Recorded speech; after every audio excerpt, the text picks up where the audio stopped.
Hello, my name is Ollie Ajami, and today I'll be discussing Case 1 for Week 2. To start us off, I'll talk about the background facts of this case. Officer Quintana of Austin, Texas, shot and killed Mr. Sanders as the two were wrestling for a gun that Mr. Sanders had at his waist.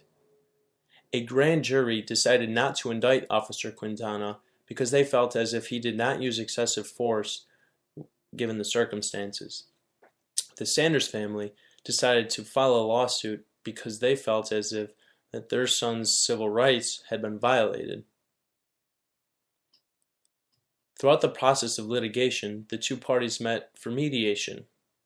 The purpose of mediation was to try and settle this case so they wouldn't have to go further in the process of litigation.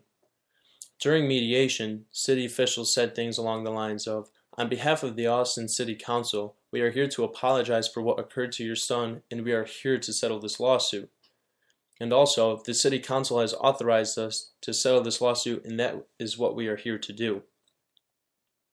Apparently, the two parties agreed to settle the case for $750,000. Well, in a memorandum of agreement that was submitted to the court, the settlement could not take place until the City Council had approved it. Well, the City Council eventually voted not to approve the settlement. This left the Sanders family to believe that there was a breach of contract, so they filed another lawsuit. To understand this a little bit better, we'll talk a little bit about express and implied contracts. An express contract is a contract in which all elements of a contract are specifically stated, that is, the offer, acceptance, and consideration. So all the terms are stated.